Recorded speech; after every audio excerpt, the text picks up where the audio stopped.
Kia ora team, for our first video back this term we're looking at a new unit, analysing a physical skill performed by yourself or by others. And the first video we are looking at is breaking down phases of performance.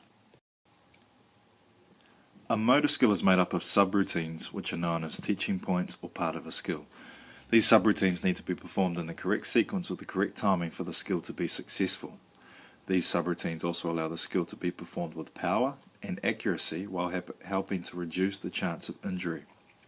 Subroutines also allow a complex movement to be broken down into discrete parts, allowing more accurate analysis when a skill is analysed as a whole, which is what this unit requires of you. Generally, a movement can easily be broken into 3 subroutines or phases. Sometimes they can be broken into 4, 5 or even 6 phases. We're going to look at 3 phases in all of the movements that we do or skills that we do in this unit. The preparation phase, the action phase and the follow-through phase. And when you get to the end of this presentation, we'll feature some video footage of each of those phases in action. Each of these phases has a number of different elements to consider, which we'll look at in the next few slides. In the preparation phase, movements are made in preparation of skill execution to improve force and accuracy. Elements to consider in this phase include your grip, whether it's close or is it wide, is it double or single-handed, are you using a short or a long grip, what about your stance, is it front on or side on, does it allow agonist or antagonistic function.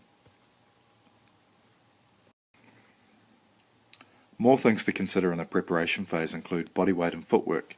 Are you allowing max force to be accurately applied? Are you using a forward or a backward step? Front versus rear foot? Large or small steps?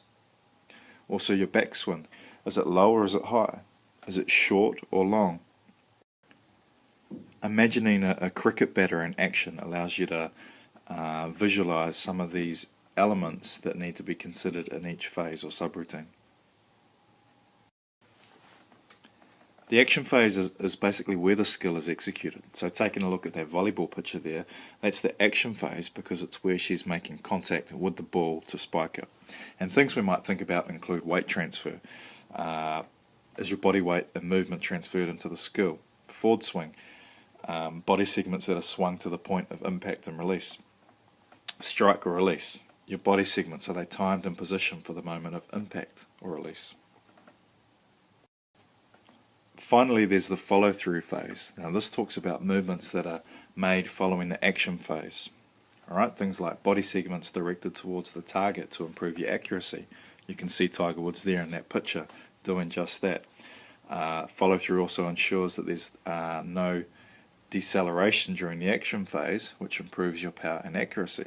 It also allows body segments to slow down safely after contact, which decreases the chance of your injury. Now in the next video you're going to look at myself performing a free throw from 2 different angles, and what's going to happen there is there's going to be a little bit of analysis at each of the 3 phases. Now what we have to do is make sure that you have a good understanding of that analysis process using the elements that we've already discussed, so that on your first lesson back we can move into you being able to take the iPads and analyse your own skill appropriately. Okay, so we are going to look at a little bit of analysis of this free throw shot here. Now you're going to have to bear with me because you can't actually pause using this app, so it's one big long continuous video. So I'm going to do my best to make this work for you guys without too many interruptions. So the first thing we're going to do is we're going to watch the shot one time through at full speed. Here we go.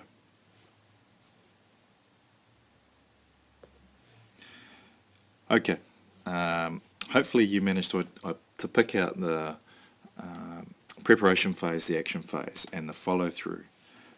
If you didn't, we'll flick back to the start and we're going to watch it in slow motion. So see if you can identify the 3 phases now.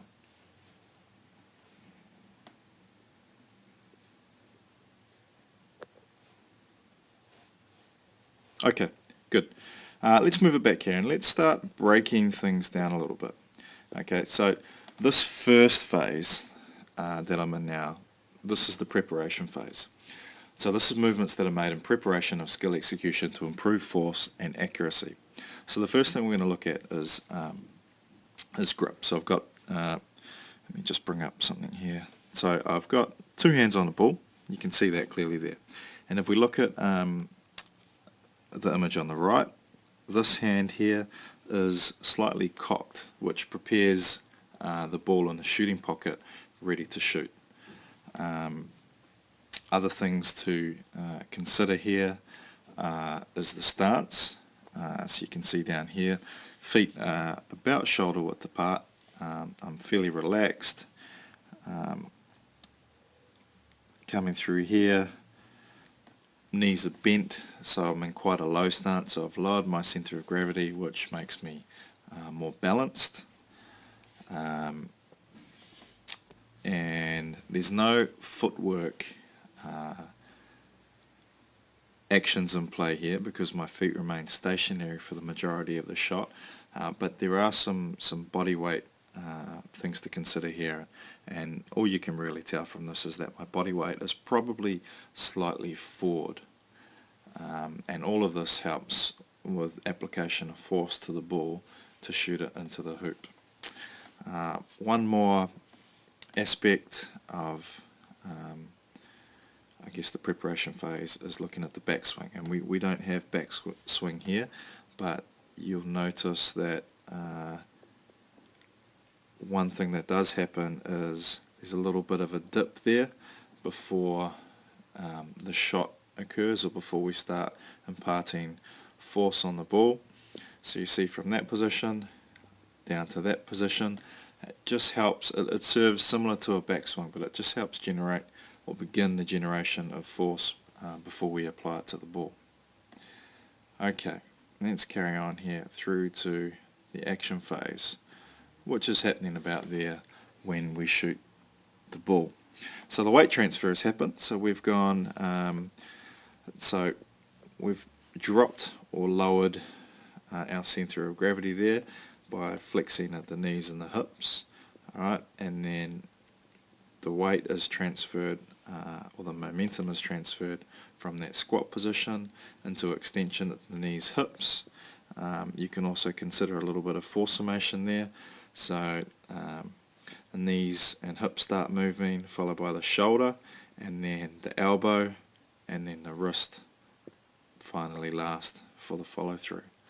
Alright, so you can see the weight transfer is in play there. There's no forward swing or no strike in this action phase for a basketball free throw shot, but there is a release, and that all comes down to the timing that we talked about, or force summation.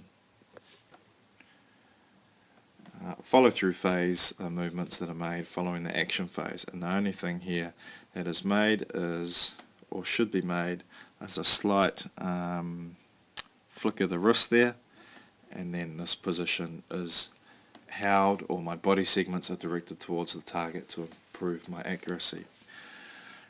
This hand here could probably be a little bit straighter. Likewise with this one here, they seem to be out of position, which may affect my accuracy. And if I was to identify issues that I could improve on, that would probably be one of them. And also it looks like I've shifted a lot of my weight to my left foot. If you see that down there, this is probably kind of off on an angle, and that's where I'm placing all of my weight. So maybe a little bit of weight distribution could be looked at if I was working to improve my shot here. So that was just a very quick analysis looking at the three phases, and our first lesson back, you're going to have to do something similar using this app on the faculty iPads, and you'll be doing it for a skill of your choice in groups. So just wasn't the greatest of analysis, and it was just a quick one, but it's something that you can use as a reference to how you do yours next week. Alright, thanks for that. Get your whisk sheets done and make sure you bring them to class because you might need some of this information to help with the analysis. Okay, thanks.